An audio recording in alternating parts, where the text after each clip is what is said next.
ഇന്നത്തെ മറ്റൊരു പ്രധാനപ്പെട്ട വാർത്തയായിരുന്നു. ഇത്തരത്തിൽ എല്ലാവർക്കും ആശങ്ക ജനിപ്പിക്കുന്ന ഒരു കാര്യമായിരുന്നു. അതായത് കൊല്ലത്ത് ദേശീയപാതയിൽ വിള്ളൽ ഉണ്ടായി എന്നുള്ളത്. പക്ഷേ ഇപ്പോഴിത് അതിൽ വലിയൊരു ഇടപെടൽ ഉണ്ടായിരിക്കുന്നു ജില്ലാ കളക്ടറുടെ നേതൃത്വത്തിൽ. അസിത, ഈ നിർദ്ദേശപ്രകാരം, അതായത് കളക്ടറുടെ നിർദ്ദേശപ്രകാരം PWD ദേശീയപാത വിഭാഗം സ്റ്റോപ്പ് മെമ്മോ നൽകിയിരിക്കുന്നു എന്നുള്ളതാണ്.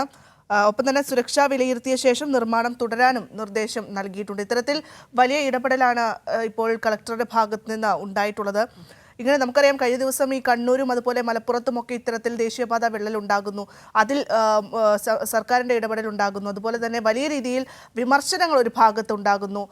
ആ ഒരു നിലയൊക്കെ നിൽക്കുമ്പോഴാണ് ഇന്നിപ്പോഴിതാ ഈ കൊല്ലത്തും ഇത്തരത്തിൽ ദേശീയപാതയിൽ ഇത്തരത്തിൽ വിള്ളലുണ്ടാകുന്നത്. രാജ്കുമാർ ചേരുന്നുണ്ട്. രാജ്കുമാർ, എന്തായാലും ജില്ലാ കളക്ടർ ഈ ഒരു വിഷയത്തിൽ ഇപ്പോൾ ഇടപെടൽ നടത്തിയിരിക്കുന്നു എന്നുള്ളതാണ്. അത് വലിയ രീതിയിൽ ഇടപെടൽ ഉണ്ടാകുന്നു എന്നുള്ളതാണ് മനസ്സിലാക്കാൻ പറ്റുന്നത്. എങ്ങനെയൊക്കെയാണ് വിവരങ്ങൾ? ഇന്ന് രാവിലെയാണ് നമ്മൾ ഇത് സംബന്ധിച്ച് കൈരളി ന്യൂസ് ഇങ്ങനെയുള്ള ഒരു സംഭവത്തെ കുറിച്ച് റിപ്പോർട്ട് ചെയ്തത്. കൊല്ലം ഈസ്റ്റ് പോലീസിനെ തൊട്ട് മുമ്പ്, അത് ഏറ്റവും പ്രധാനപ്പെട്ട റോഡാണ്. കൊല്ലം ചിന്നക്കടയിൽ നിന്ന് റെയിൽവേ ഓവർബ്രിഡ്ജ് ഇറങ്ങി തിരുവനന്തപുരം ഭാഗത്തേക്ക് പോകുന്ന ദേശീയപാത. ഇവിടെ റെയിൽവേ സ്റ്റേഷന് മുന്നിലൂടെയാണ് ഈ പാത കടന്നു പോകുന്നത്. റെയിൽവേ സ്റ്റേഷൻ ഇപ്പോൾ കൊല്ലത്ത് പുതിയതായി നിർമ്മിക്കുകയാണ്. പഴയ കെട്ടിടം പൊളിച്ച് പുതിയ സ്ഥലത്ത് നിർമ്മിക്കുന്നു. ഈ നിർമ്മിക്കുന്നതിന്റെ തൊട്ട് മുന്നിൽ ഈ റോഡിനോട് ചേർന്ന് 15 മീറ്ററോളം ആഴത്തിൽ 50 സെന്റ് വിസ്തൃതിയിൽ അവിടെ ഭൂഗർഭ വാട്ടർ ടാങ്ക് നിർമ്മാണമാണ് പുരോഗമിക്കുന്നത്. ഇത് ദിവസങ്ങൾക്ക് മുമ്പേ ഒരു മണ്ണ് മുഴുവൻ നീക്കം ചെയ്തിരുന്നു. പക്ഷെ ഇത് ഈ റോഡിന്റെ ഓരത്ത് ഇങ്ങനെ ചെയ്യുന്നത് കൊണ്ട് തന്നെ ദേശീയപാത വിഭാഗത്തിന്റെ PWD ദേശീയപാത വിഭാഗത്തിന്റെ അനുമതി വാങ്ങേണ്ടതായിരുന്നു, അല്ലെങ്കിൽ അവർക്ക് ഒരു അറിയിപ്പ് കൊടുക്കേണ്ടതായിരുന്നു. ഒന്നുമില്ലെങ്കിൽ ജില്ലാ കളക്ടർക്കെങ്കിലും ഇങ്ങനെ ഒരു നിർമ്മാണം ഞങ്ങൾ നടക്കുന്നുണ്ട്, ഇത് ഭൂമി ഇടിയാനുള്ള സാധ്യതയുണ്ട്, ഞങ്ങൾ വേണ്ട സുരക്ഷ ഉറപ്പാക്കിയ ശേഷമാണ് നടക്കുന്നത്, എന്തെങ്കിലും പറഞ്ഞൊരു കത്ത് കൈമാറണമായിരുന്നു. പക്ഷെ റെയിൽവേ അത് ചെയ്തില്ല. അവിടെയാണ് PWD ദേശീയപാത അതോറിറ്റിയുടെ ഇക്കാര്യത്തിലെ അവരുടെ ഒരു സ്ഥിരീകരണം. ഇന്ന് അതിന്റെ ഉദ്യോഗസ്ഥർ അവിടെ നിന്ന് സന്ദർശിച്ചു. നിലവിൽ മണ്ണ് ഇടിയാതിരിക്കാൻ വേണ്ടിയുള്ള ക്രമീകരണങ്ങൾ ഏർപ്പെടുത്തി എന്ന് റെയിൽവേ ഇവരോട് പറഞ്ഞെങ്കിലും ഇവരുടെ പരിശോധനയിൽ, ദേശീയപാത NH വിഭാഗത്തിന്റെ പരിശോധനയിൽ അത് വേണ്ടത്ര സുരക്ഷിതമാണോ എന്നൊരു ആശങ്ക പ്രകടിപ്പിച്ചു. നാളെ രാവിലെ ദേശീയപാത വിഭാഗം ഉദ്യോഗസ്ഥർ, എക്സിക്യൂട്ടീവ് എഞ്ചിനീയർ, മറ്റു ഉദ്യോഗസ്ഥരും ഈ സ്ഥലം സന്ദർശിക്കുന്നുണ്ട്. മാത്രമല്ല, ഇപ്പോൾ റെയിൽവേ ഇപ്പോഴത്തെ ഏറ്റവും ഒടുവിൽ കിട്ടിയ വിവരമനുസരിച്ച് ജില്ലാ കളക്ടറുടെ നിർദ്ദേശപ്രകാരം ഈ PWD NH വിഭാഗം ഉദ്യോഗസ്ഥർ ഇപ്പോൾ റെയിൽവേക്ക് സ്റ്റോപ്പ് മെമ്മോ കൊടുത്തിട്ടുണ്ട്. റെയിൽവേയുടെ ചീഫ് എഞ്ചിനീയർ കൊല്ലം ജില്ലാ കളക്ടറെ കണ്ട് ഇക്കാര്യങ്ങൾ ബോധിപ്പിച്ച് ഇതിൽ സുരക്ഷ ഉറപ്പാക്കിയ ശേഷം എന്തെങ്കിലും ഇടിവ് സംഭവിച്ചാലോ അപകടം സംഭവിച്ചാലോ റെയിൽവേ ആണ് പൂർണ്ണ ഉത്തരവാദി എന്ന് അതിൽ മാത്രമല്ല, സുരക്ഷ ഉറപ്പാക്കുക എന്നുള്ളതാണ് ഇതിന്റെ ഒരു ആദ്യഘട്ടം. വേണ്ടത്ര സുരക്ഷിതം മണ്ണും മറ്റും അവിടെ അതിന്റെ ഒരു മണ്ണിന്റെ ഒരു ഘടന അനുസരിച്ചാണെങ്കിൽ അത്ര ഒരു പശപശപ്പുള്ള ഒരു മണ്ണല്ല. അവിടെ ദുർബലമായ ഒരു മണ്ണിന്റെ ഘടനയാണ് ആ പ്രദേശത്തൊക്കെ. പ്രത്യേകിച്ച് കൊല്ലത്തിന്റെ ഒരു തീരമേഖല കൂടിയാണ് ഈ പ്രദേശങ്ങളെല്ലാം തന്നെ. ഇവിടെ നമ്മൾ എവിടെ ഭൂമിയിൽ കുഴിച്ചാലും ശംഖും മറ്റും കിട്ടുന്ന ഒരു പതിവുണ്ട്. പണ്ടെപ്പോഴോ ഇത് കടലായിരുന്നിരിക്കണമെന്ന് ഇതിന്റെ ഗവേഷകരും മറ്റും മുമ്പേ കണ്ടെത്തിയിട്ടുള്ള സ്ഥലം കൂടിയാണത്.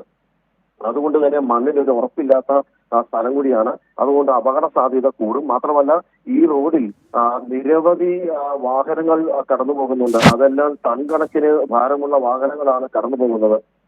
പ്രത്യേകിച്ച് കൊച്ചിയിൽ നിന്നും ഈ പാരിപ്പള്ളി ഇന്ത്യൻ ഓയിൽ കോർപ്പറേഷന്റെ ഗ്യാസ് പ്ലാന്റിലേക്ക് പടുകൂറ്റൻ സിലിണ്ടർ വലിയ ടാങ്കുകളാണ് കടന്നു പോകുന്നത്. ഇതൊക്കെ എന്തെങ്കിലും അപകടത്തിൽ പെട്ടാൽ ഉണ്ടാകുന്ന, ഗ്യാസ് ലീക്ക് ചെയ്താൽ ഉണ്ടാകുന്ന ഒരു അപകടമൊക്കെ നമ്മുടെ മുമ്പിൽ കൊല്ലം ജില്ലയിൽ തന്നെ 100-100-ലധികം പേരാണ് അതിൽ ഈ വെന്തു മരിച്ചത്. സ്വാഭാവികമായിട്ടും ഇത്തരം അത്ര ഒരു 10-20ഓളം പേരാണ് അന്ന് ഈ കരുനാഗപ്പള്ളി പുതിയകാവിലുള്ള അപകടത്തിൽ ഇതിൽ കൊല്ലപ്പെട്ടത്. സ്വാഭാവികമായിട്ടും ഇത്തരം അനുഭവങ്ങൾ നമ്മുടെ മുമ്പിൽ ഉള്ളത് കൊണ്ട് തന്നെ ഇക്കാര്യത്തിലാണ് ജില്ലാ ഭരണകൂടം ഇപ്പൊ ഇതില് ജില്ലാ കളക്ടർ പറഞ്ഞത്, റെയിൽവേക്ക് അങ്ങനെ പ്രത്യേക റെയിൽവേ ഉദ്യോഗസ്ഥർ പറയുന്നത്, ഞങ്ങൾക്ക് ഇതിന് ആരിൽ നിന്നും അനുമതി ആവശ്യമില്ല, ഞങ്ങളുടെ ആരുടെയും അനുഭവത്തോടു കൂടിയല്ല റെയിൽവേ പെർമിസസിൽ ഞങ്ങൾ എന്ത് നിർമ്മാണ പ്രവർത്തനം നടത്തണമെങ്കിലും അത് റെയിൽവേക്ക് മാത്രം അവകാശപ്പെട്ടതാണ്. അത് ഈ ജില്ലാ റവന്യൂ വകുപ്പിനെ അറിയിക്കേണ്ട കാര്യമില്ല, തദ്ദേശ വകുപ്പിൽ നിന്ന് അനുമതി വാങ്ങേണ്ടതില്ല, പ്ലാനോ സ്കെച്ചോ ആർക്കും നൽകേണ്ടതില്ല, ഒരു സുരക്ഷാ അതോറിറ്റിയുടെ മുമ്പിൽ ഞങ്ങൾ പോകേണ്ടതില്ല. അതിന് പ്രത്യേകം റെയിൽവേക്ക് സംവിധാനമുണ്ടെന്നാണ് റെയിൽവേയുടെ അവകാശവാദം. പക്ഷേ ഇതിന്റെ എല്ലാം നിയമത്തിന്റെ എല്ലാം മുകളിലാണ് ഡിസാസ്റ്റർ മാനേജ്മെന്റ് എന്ന് പറയുന്നത്. അതിന്റെ ഏറ്റവും വലിയ ജില്ലയിലെ തലവൻ എന്ന് പറയുന്നത് കൊല്ലം ജില്ലാ കളക്ടറാണ്. അതുകൊണ്ടാണ് ജില്ലാ കളക്ടർ ഇക്കാര്യത്തിൽ PWD NH വിഭാഗത്തോട് ഇതിനെ സംബന്ധിച്ച് അടിയന്തരമായ റിപ്പോർട്ട് നേടുകയും ഇതിൽ സ്റ്റോപ്പ് മെമ്മോ കൊടുക്കാൻ നിർദ്ദേശിച്ചത്. അതനുസരിച്ചാണ് ഇപ്പോൾ സ്റ്റോപ്പ് മെമ്മോ നൽകിയിരിക്കുന്നത്. ഇനി അത് പ്രകാരം ഈ ചീഫ് എഞ്ചിനീയർ ഇനി ജില്ലാ കളക്ടറെ കണ്ട് ഈ കാര്യങ്ങൾ ബോധ്യപ്പെടുത്തിയ ശേഷം മാത്രമേ അവർക്ക് നിർമ്മാണവുമായി മുന്നോട്ട് പോകാൻ കഴിയൂ.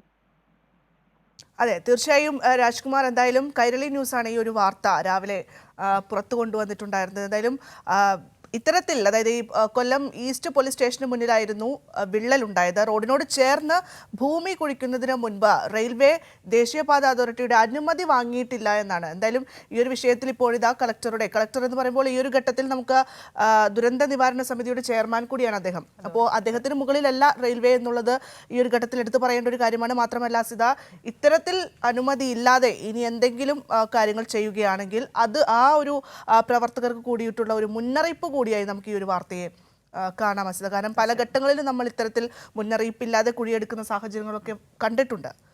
രാജ്കുമാറാണ് വാർത്തയുടെ വിശദാംശങ്ങൾ നൽകിയത്.